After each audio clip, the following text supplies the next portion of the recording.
Maraming tao sa mundo ang naniniwala na tayo ay binisita sa nakaraan ng mga aliens. Paano kung totoo? Asa na sila? Babalik pa ba sila? Kung totoo man, meron bang ebidensya dito sa mundo na isang alien city? Sa tuktok ng bundok sa Bolivia, South America, matatagpuan ang ruins city ng Pumapungko. 12,000 feet ang taas na bundok na ito. Mga sukat na 26 feet ang haba at may bigat na 100 tons bawat isa. At ito ay mga granite stone or isa sa pinakamatitigas na bato sa mundo. Years ago, noong panahon na ang mga tao sa South America ay mga hunter-gatherer pa na walang gamit kundi primitive tools tulad ng bato at kahoy. Ang pinakamisteryo sa lugar na to ay kung papaano ito itinayo na 25 feet ang taas ng mga bato at 100 tons ang bigat nito at napaka-unique pa ng mga design ng mga bato nito at isa pa ang precise na pagkakaukit o makikita sa mga bato mismo ang napaka-advance na pagkakagawa ng mga ito sapagkat pa lang hanggang sa pagsukat at talagang advanced technology ang gumawa nito. At meron pang parte ang mga bato na ang pagkakabutas ay parang ginamitan ng modern drill bit. At ang mga angle nito ay napaka-accurate or saktong-sakto ang pagkasukat at pagkakagawa. Paano ito magagawa ng sinaunang tao sa South America kung gamit lang nila ay kamay at mga stone tools?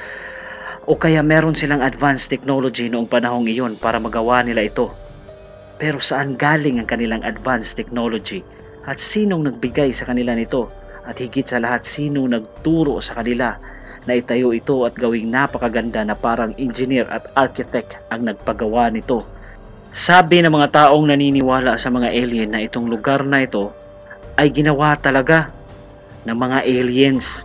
Wala nang iba pang explanation dito dahil sa napaka-advanced technology ang ginamit para gawin ito. At lalo na sa mga cut ng mga bato na talagang ginamitan ito ng laser dahil hindi ito kayang gawin kahit ngayon ang style ng pagkakaukit o pagkakat ng mga batong ito. Kahit sinong modern na tao na makakakita sa lugar na ito ay talagang mapapaisip kung paano ito ginawa ng sinaunang tao sa South America. Ito pang maliliit na butas sa bato na hindi naman ito kayang butasin ng kamay at bato lang. Makikita sa mga butas para talagang ginamitan ng power tools at napakakinis pa ng mga ito. Machine talaga ang ginamit sa pagbutas dito sa mga batong ito. Meron ba talagang ebidensya na ibang nilalang ang gumawa nito? Sabi ng mga naniniwala sa alien ay meron daw. Makikita sa H-blocks ang mga ebidensya. Kasi bawat isa nitong mga blocks na to ay parehas ang sukat. Pati na ang pagkakakat nito na parang may hulmahan na iisa lang ang pinagawan. May mga cut sa loob ng bato na parehas din sa iba ang sukat. Hindi naman natin ito kayang gawin, lalo na ng mga sinaunang tao. Advanced technology lang talaga ang makakagawa nito. Tulad ng mga gamit natin ngayon na may laser cutter at diamond saw. Kwento ng mga nitibo sa lugar ay pinalutang daw sa ere ang mga bato. May levitation device ang mga alien na advanced technology na kayang-kayang palutangin ang mga mabibigat na bagay papunta sa lugar na siyang sinasabi naman ng mga nakatira rito.